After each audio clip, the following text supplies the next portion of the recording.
اور پھر ایک نئی تجویز کے ساتھ ایک نیا پیغام اسی شخصیت کے ہاتھ بھجوا دیا راولپنڈی۔ اب راولپنڈی نے اس پیغام کو بغور دیکھا، اس کا جائزہ لیا اور اپنا جو ان پٹ ہے وہ ایڈ کر کے اسی شخصیت کے ذریعے دوبارہ سے سول حکومت کو بھجوا دیا، یعنی پرائم منسٹر عمران خان تک پہنچا دیا، اور ایک ایسی شخصیت کے ذریعے یہ پیغام رسانی کی گئی جس پر دونوں حلقے اعتماد کرتے ہیں، یعنی اسلام آباد بھی اعتماد کرتا ہے، پرائم منسٹر عمران خان بھی اعتماد کرتے ہیں، اور راولپنڈی بھی اسی شخصیت پر بہت زیادہ اعتماد کرتا ہے۔ اور اس شخصیت کے متعلق یہ بھی کہا جاتا ہے کہ اس کی جو نبض ہے،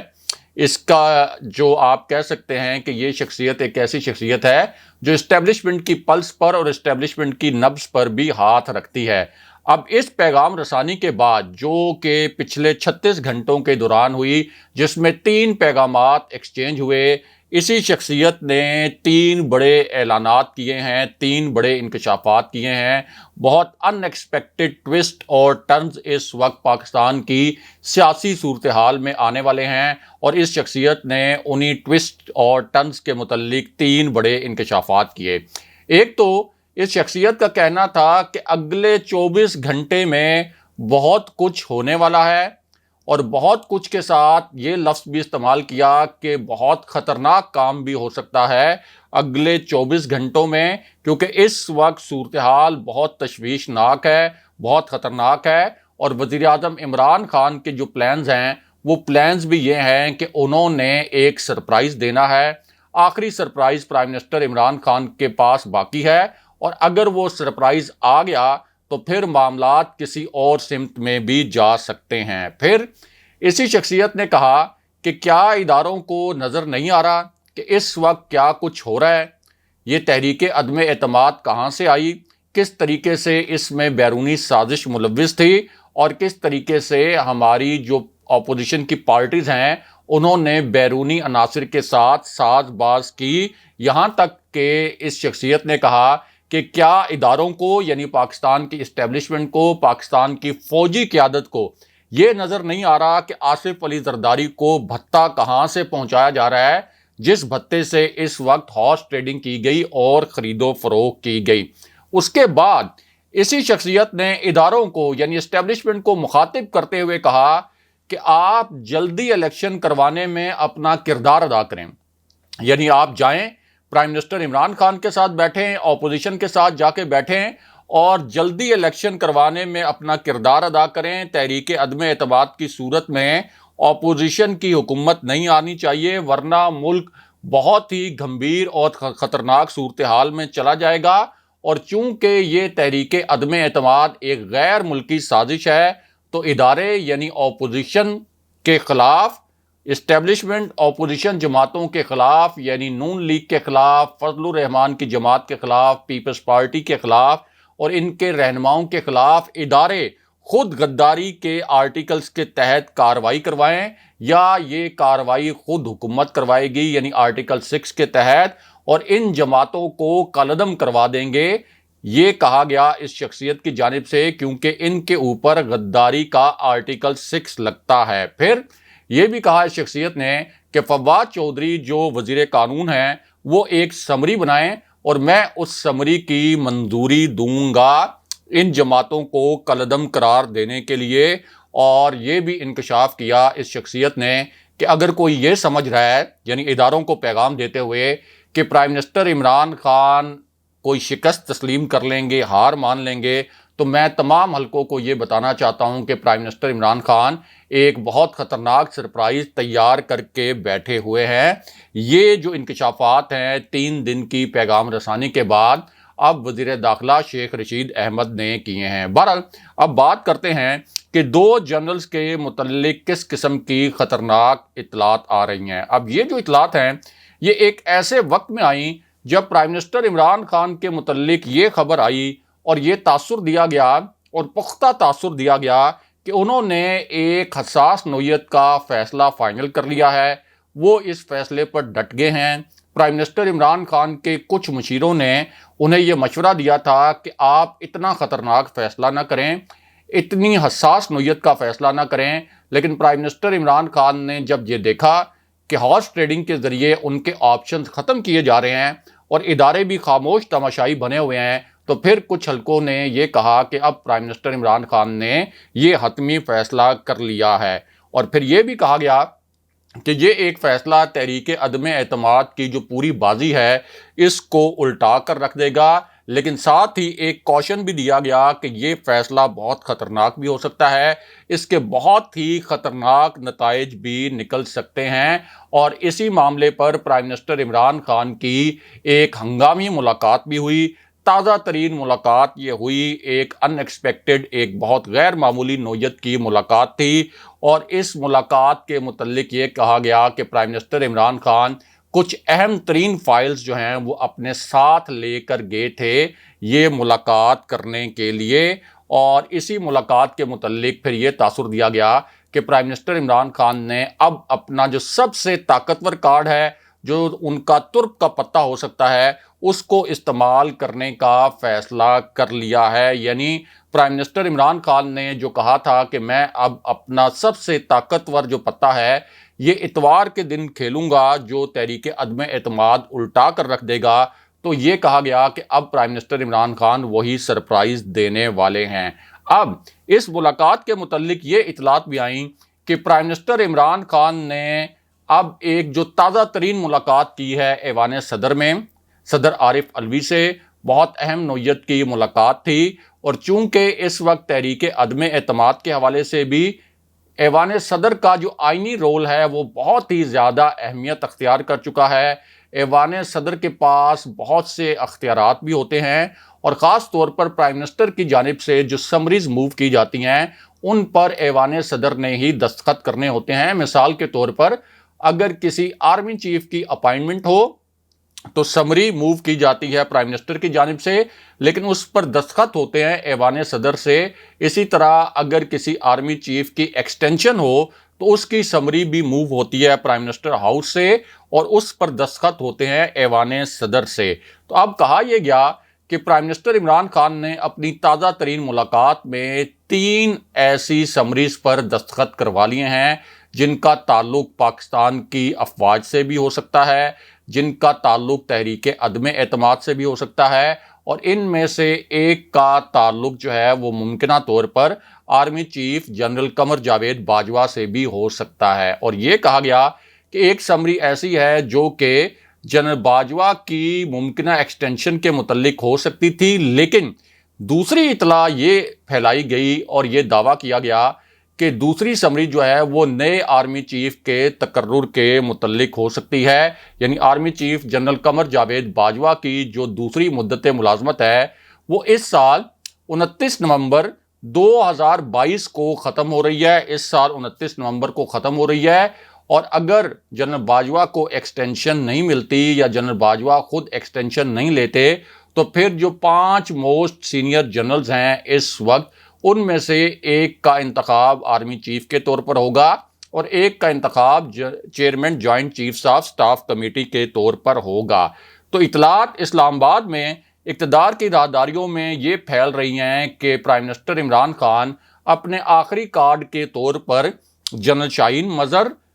کو آرمی چیف لگانے کا اعلان کر سکتے ہیں، جو اس وقت منگلا کے کور کمانڈر ہیں، اور اسی طرح جنرل فیض حمید کے متعلق بھی کچھ لوگ دعوے کر رہے ہیں کہ آخری کارڈ کے طور پر اور سرپرائز کے طور پر prime minister Imran Khan general Faiz Hameed کو بھی آرمی چیف تعینات کر سکتے ہیں۔ لیکن یہاں D G I S I general Nadeem Anjum اور army chief general Qamar Javed Bajwa کے متعلق ایک بڑی خبر اور بھی ہے جس کی اب باضابطہ تصدیق کی گئی ہے، اور یہ خبر 2 ملاقاتوں کے متعلق ہے۔ یعنی ان دونوں ملاقاتوں کی اب آفیشلی تصدیق کی گئی ہے، لیکن اس کی جو اندرونی کہانی ہے اور تحریک عدم اعتماد کے حوالے سے کیا فارمولہ زیر بحث آیا اور پھر کیا چیز فائنل ہوئی، اس کی پوری تفصیل آپ کو بتاتے ہیں۔ تو معاملہ یہ ہے کہ ایک میٹنگ تو ہوئی تھی راولپنڈی میں پرائم منسٹر عمران خان کی، اور یہ بہت غیر معمولی میٹنگ تھی، غیر معمولی مقام پر یہ میٹنگ ہوئی، کیونکہ عموماً پرائم منسٹر کی جو میٹنگز ہوتی ہیں وہ ہوتی ہیں پرائم منسٹر ہاؤس میں جو اسلام آباد میں واقع ہے، اور کبھی کبھار بنی گالا میں پرائم منسٹر عمران خان کی اس قسم کی میٹنگز ہوتی ہیں، جہاں army chief general Qamar Javed Bajwa نے ایک دو meetings prime minister Imran Khan کے ساتھ کی، لیکن ایک میٹنگ ہوئی ہے راولپنڈی میں، اس کے بعد ایک میٹنگ ہوئی بنی گالا میں، جس میں D G I S I general Nadeem Anjum اور جنرل باجوہ دونوں موجود تھے، اور پرائم منسٹر عمران خان کی بھی یہ جو میٹنگ تھی بہت ہی اہمیت کی حامل تھی۔ آپ سمجھ لیں کہ ان تین جو شخصیات ہیں ان کے درمیان تحریک عدم اعتماد کے حوالے سے بڑی تفصیلی بات چیت ہوئی، لیکن اب دو تازہ ترین ملاقاتیں ہوئی ہیں، یعنی یہ جو ملاقاتیں ہیں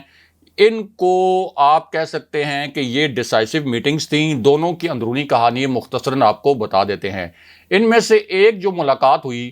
وہ ملاقات ہوئی ہے پرائم منسٹر ہاؤس میں، وزیر اعظم ہاؤس میں۔ Army chief general Qamar Javed Bajwa اور D G I S I general Nadeem Anjum گئے تھے